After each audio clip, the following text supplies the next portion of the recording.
कहानी का शीर्षक है गुदड़ी में लाल। इसे लिखा है जयशंकर प्रसाद ने। दीर्घ निश्वासों का कीड़ा स्थल, गर्म गर्म आंसुओं का फूटा हुआ पात्र, कराल काल की सारंगी, एक बुढ़िया का जीर्ण कंकाल जिसमें अभिमान के लय में करुणा की रागनी बजा करती है। अभागनी बुढ़िया एक भले घर की बहू बेटी थी।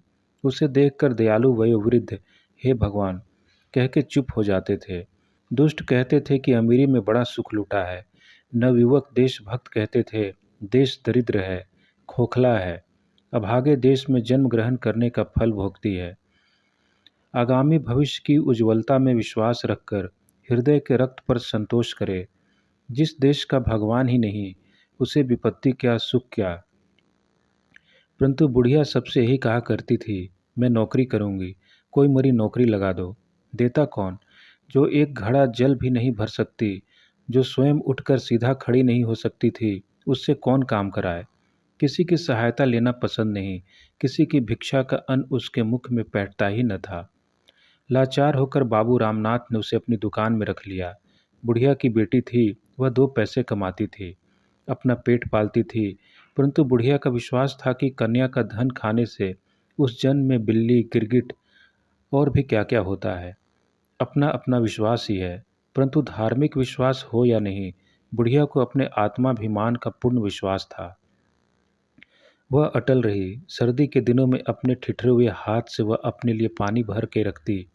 अपनी बेटी से संभवतः उतना ही काम कराती जितना अमीरी के दिनों में कभी कभी उसे अपने घर बुलाने पर कराती। बाबू रामनाथ उसे मासिक वृत्ति देते थे और भी 3-4 पैसे उसे चबेनी के जैसे और नौकरों को मिला करते थे। कई बरस बुढ़िया के बड़ी प्रसन्नता से कटे। उसे न तो दुख था न सुख। दुकान में झाड़ू लगाकर उसकी बिखरी हुई चीज़ों को बटोरे रहना और बैठे बैठे थोड़ा घना जो काम हो करना बुढ़िया का दैनिक कार्य था। उससे कोई नहीं पूछता था कि तुमने कितना काम किया। दुकान के और कोई नौकर यदि दुष्टतावश उसे छेड़ते भी थे तो रामनाथ उन्हें डांट देता था।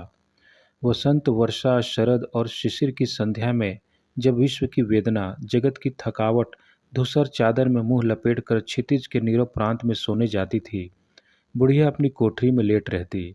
अपनी कमाई के पैसे से पेट भरकर कठोर पृथ्वी की कोमल रोमावली के समान हरी हरी धूप पर भी लेट रहना किसी किसी के सुखों की संख्या है, वह सबको प्राप्त नहीं।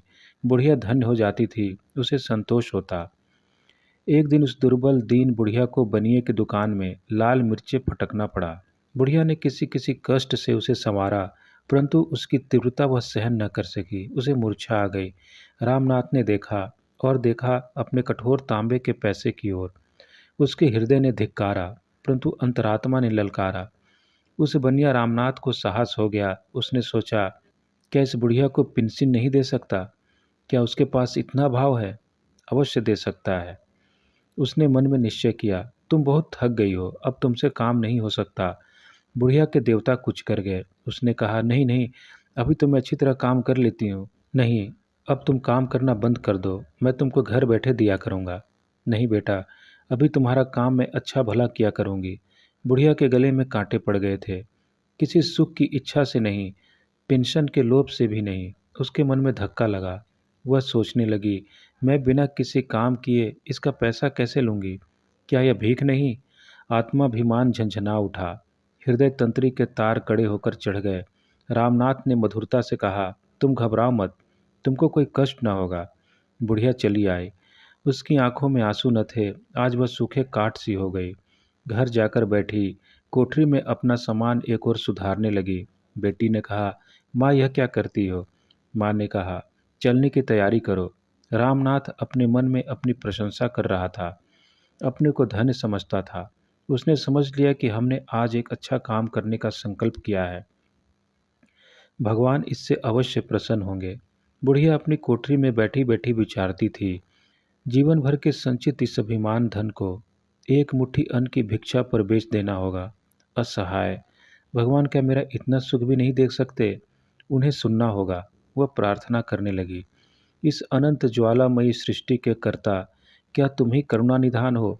क्या इसी डर से तुम्हारा अस्तित्व माना जाता है? अभाव, आशा, असंतोष और आर्तनादों के आचार्य, क्या तुम ही दीनानाथ हो? तुम ही ने वेदना का विषम जाल फैलाया है। तुम्ही ने निष्ठुर दुखों के सहने के लिए मानव हृदय सा कोमल पदार्थ चुना है और उसे विचारने के लिए, स्मरण करने के लिए दिया है। अनुभवशील मस्तिष्क, कैसी कठोर कल्पना है! निष्ठुर, तुम्हारी कठोर करुणा की जय हो।